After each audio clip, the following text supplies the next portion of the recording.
Friends, అందరూ ఎలా ఉన్నారు? బాగున్నారా? నేను బాగున్నాను ఫ్రెండ్స్.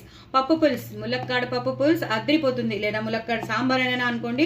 సాంబార్ పొడి అయితే నేను మీకు షేర్ చేసేసాను, తప్పకుండా చూడండి, చేసుకోండి. ఇంట్లో చేసిన సాంబార్ పొడితో మనం పప్పు పులుసు కానీ సాంబార్ కానీ చేస్తే గుమగుమలాడిపోతుంది. ఇల్లు మాత్రం చాలా గుమగుమలాడిపోతుంది. ఆ పోపు, నేను వేసిన పోపు కానీ నేను వేసిన సాంబార్ పొడి కానీ అదిరిపోయింది. చాలా చాలా బాగుంది. అలాగే ఎక్కువ ములక్కాడలు వేసుకున్నాను, యాసిడ్గా ఉల్లిపాయలు వేసుకున్నాను. లాస్ట్లో మాత్రం కొత్తిమీర కరివేపాకుతో గార్నిష్ చేసుకోండి. ఫ్రెష్ కొత్తిమీర తెప్పించుకోండి. అలాగే ఇంగు పోపు పెట్టుకోండి. అలాగే వెల్లుల్లిపాయ పోపు కూడా పెట్టుకోండి. చాలా చాలా బాగుంటుంది. ఆ వెల్లుల్లిపాయ అక్కర్లేదన్న వాళ్ళు తప్పకుండా స్కిప్ చేసేసుకోవచ్చు. బట్ ఇలా చేసుకుంటే మాత్రం చాలా చాలా టేస్టీ అయిన పప్పు పులుసు మీకు రెడీ అయిపోతుంది. ఎంతో చూసారు కదా, యాసిడ్గా ఉల్లిపాయలు ఉన్నాయి, యాసిడ్గా ములక్కాడలు ఉన్నాయి. చాలా చాలా బాగుంటుంది. మరి ఇంకెందుకు ఆలస్యం, తప్పకుండా చేసుకోండి, ఎంజాయ్ చేయండి. నా ఛానల్ మాత్రం సబ్స్క్రైబ్ చేసుకోవడం అసలు మర్చిపోవద్దు.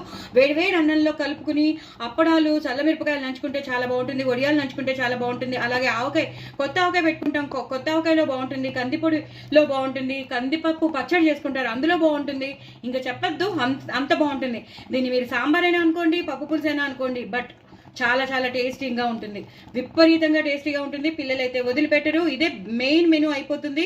చాలా చాలా ఇష్టపడి తింటారు. ఫస్ట్ ఆఫ్ ఆల్ నేను చెప్పేది, పిల్లలే కాదు పెద్దవాళ్ళు కూడా ఇష్టపడి తింటారు.